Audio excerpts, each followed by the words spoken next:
Kwedu noMabuja tauya nodzanyasi zuva rochitatu mwedzi uno waNdira gore ra2023 tiri kutambirai kunhau dzomanhoko. Nyasi kambani Invictus Energy iri kucherachera kuMuzarabani iri kuringira kuti peno ingaboye oyiri kana kuti mweya gasi yawadzisa wazhinji pokare nokutoti ipapa yareketa kuti waakutosiyana nezvokuti waone kuti iwo mugodho wakacherayo une chirimo cherei kana kuti uribe. Ipapapa waakutoedza pokare kuti watsvake kuti waende kobora pamwe pano kuti peno wangaboye chiripo. Rekai tigoone kuti zvichaita sei ipapa nokureketa ikoko. Pari zvino paribe oyiri kana gasi rati raboyeka munyika. Wamwe wagoringa wagototi peno wakuru wekambani waribe kukumbira waridzi kuti wawape mweya wauri kutsvaga kana kuti oyiriyo idi heno kuti wanomborewei nokuti ivhumba nderachikara kani. Rekai tigoone kwezvinoperera. Kunyangara koZanu kuri kuramba kuchindotanikiwa pachena. Kureketa kuno kuburisiwa kwaita mhanzi naWinkyD yaita kuwahwadza izvezvi, yaita kunyatsa kuwapinda nokuti WinkyD agoreketa zviri kuitika munyika kurarama kwevanhu wese mazuva ano.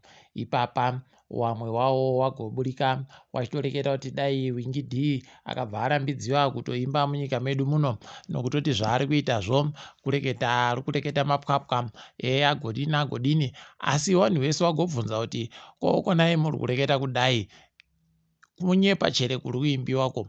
Apa zvaburika pachena kuti ndochokwadi chaicho. Kwaita makwai ari kureketeka ari kureketiwa nowamwe wagoreketa kuti kwai kusandawana kuri kuboyeka chichehwa lithium kwaitiwa pokare zvokutumiwa masoja nomapurisa nombwa nomabhiza. Ipapa zvava zvatibenhutsa gore ra2008 kuchiadzwa zvakaita kunyangariwa chaiko. Tiri kushuvira kuti manyepo iwaya nokuti tati tazvinyepiwa wanoziva zviri kuitika chaiwo. Wamwe wedu watiri kuti watinyepe wati waunza masoko. Tichakunyepai kana paine zvinenge zvaburika ikweyo. Vanhu vese wagosamisika kuti kohokonai mapurisa aramba akaita kunyarara kuti mwiro nozviri kureketeka zvokuti kune vanhu wematiraki magonyeti wakasungiwa watatu wakatakura chichehwa lithium pazambuko Robert Bridge po. Ipapa kwai magonyeti Bernard Munangagwa zvokutoti paribe agoziva kuti chii chanyatsoitika. Kana tichigaroreketa kuti wamunangarwa wanoramba wachindozviisa pasaiti nokuzvikomberedza nevanhu wechitsotsi tinenge ndo zvatinenge chireketa izvi zvakaita kunyangariwa. Mapurisa agobvunziwa kuti hoko waramba wakanyarara hui kureketa kana chibodzi paribe kana chawapindura nanyasi. Idi zvakaita kuoma. Zenzele ndebele agotovabvunzawo pokare kuti mhosva dzavanomhanyira kusunga vanhu ndodzakaita sei nokuti iye paripo paakambosungiwa achinzi agoitawo mutsepwede yokureketa zvisiri izvo. Chimbi chaiyo anga atounziwa mapurisa, asi izvezvi nyaya yaita kuenderera iribe kana mapurisa ari kureketa nezvayo. Pakaita kuoma. Rekai tione kwezvinoperera. Nyaya yaJobosikara nyasi yatanda kudarodzi mhosva. Iye Jobosikara angada kuti iburitswe paTV inoenda kwese kwese pasi rese, asi dare razviramba. Rekai tigoone kuti inoita sei. Mangwana ari kubenhudziwa pokare nhau yachei tinenge tiri kunyepai. Mhanduwe wagoti iwo waroda kupindawo musarudzo dzogore rinouya. Haidi. Rekai wade hawo kudzipinda ko handiti ndowoporadhi wakabva waita kupuhwa dzimotika nedzimwe mari dzavanoramba wachindopuwa. Rekai waida hawo kudzipinda sarudzo dzi. Tinoramba takaringa kuti zvinopererepi. Sangano raana murayiridzi wokumaruwa roArtus ragoreketa iro kuti richiri kuda kubvunza vanhu varo kuti riende chere pakuramwa mabasa pari kuvhurwa zvikoro paSvondo riri kuuya. Rekai tigoona kuti zvinenge zvichimbopera sei. Tinenge tichindokunyepai kana paine zvareketeka. Gurukota rozvokurima munyika Anxious Masuka ragoreketa kuti kwai nyika yeZimbabwe ino chokudya chinokwana gore rino rese. Heno kuti wari kumboringa cherema naida ari kuita mvura iyi kuti matsvinuba. Heno kuti zvinenge zvichimbodini, asi tiri kufara kana ari kureketa kuti chiripo. Tiri kundokwena munhu unokasiyamwa kuti wari kureketa mapwapwa. Gore rapfuura pokare wagoti chiripo asi wakazoponesiwa nokutenga chibahwe kuZambia nokuMalawi. Rekai tigoone kuti zvinoita sei ipapa. Wopotras wagoburitsayo kuti nyika yedu ino vanhu vanoita mamirioni 14 vari kuseenzesa mafoni onharembozha. Ekoneti kwaindo ino vanhu mamirioni mapfumbamwe chaiwo. Net1 ine vanhu mamirioni 4 anokuraudzira. Apo teresere yabva ita kupfidigiwa chaiko. Ino vanhu wandori zviuru 460 anopfumbamwe 469,000 chete. KuSouth Africa kwaita kuhwadza ipapa.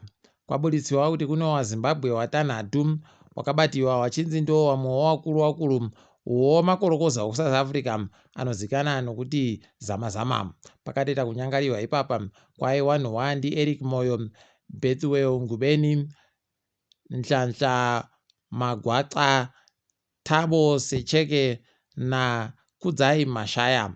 Pakatoita kunyangariwa chaipo ipapa paribe arikuziva kuti zvichadini. Apa waribe kupiwa bhero wachinzi wari kugona kutiza nokuti wari kutoda kunyepera kuti wanhu vemuSouth Africa iwo wasiri. Pakaita kunyangariwa chaipo.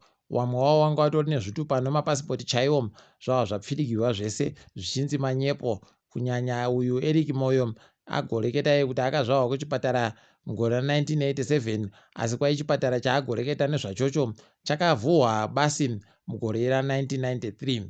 Panobva pariita mapwapwa chaiwo abva apoita kutanikiwa pachena. Pakaita kunyangariwa. Rekai tione kwezvinoperera izvozvi. Ngatiringedzo pasi rese. WoSouth Africa noKenya watandawo pokare kupanana kuzviti vanhu vavo vanokona kushanyira nyika dzavodzo waribe mavhisa. Toramba tichizvitenda izvi tichiti zvakanaka ndo zvikuru ndo zvinodikana. Mozambique yagoreketayo kuti wamwe wayo wari wagariwo kunzvimbo dzeCabo Delgado nedzimwe dzakatenderedza ikweyo wakutopindawo muhondo yechigwagwagwa iyoyi wachirwisana nevanhu voISIS. Tiri kuramba tichizvitenda dai zvikaramba zvichienda mberi. Mutungamiri wenyika yeTanzania Suluhi agoreketa kuti kwai izvezvi vanhu vakubvumiwa manje kuita marari ozvomatongerwo enyika. Rekai tione kuti gore rizvo waritanda wachidari wachaita sei. Tiri kuzvitenda izvozvo. KuZambia kuri kuita kurohwa vanhu nochokwadi. Ipapa dare rodzimhosva ragotongera vamwe watatu wanga wari muhurumende yavalungu makore 5 okugara mujere. Watopinda izvezvi watowo kuseri watotanda izvezvi makore yavo 5. Idi zvakanaka izvi. Tiri kutohwewa rute kuti dai zvedu kweduno gore riri kuteerari zvikagodando nokutoti ndo zviri kudikana. KuBurkina Faso nzvimbo yoNouna yabatiwa kuine mitumbi inoita 27 yevanhu vakapfa mukukubana kwavanga vari kuita. Idi imwe yavo ngaizorore murugare. Tikundoshuvira kuti kuite kudipfama chaiko kugadzikana kwezvinhu. America yagobenhutsa rimwe bhokisi rowachakabvu revanhu vokuIjipiti waikiwa pasi chigare rogirini. Tiri kuramba tichizvitenda kuti dai zvabenhutsiwa zvese wagoite ndiwo wanouya koboya ino wachizviona ino towachajawo mari kuti wapinde wachizviona ino. Idi zvakaita kunaka izvozvi. Nyaya yegumisira chikwata choLiverpool makachiona nozuro chakaita kukwapaidziwa 3. Imiwoye rekai hedu tirege kunyanyoseka noBrentford. Ipapa Brentford yakati kwapaidzawo pokare kutamba kogore rapfuura ri pakaita kunyangariwa. Ipapa panyasi ManU iri kutambawo noBournemouth nguva dzogumi dzomanhoko yano. Aiwa tinoramba tichiringa kuti zvinenge zvipera sei. Takadaro zvedu mabuja rekai tidipfamire pano kwanyasi. Ndini wenyu Mhanduwe WeNhau.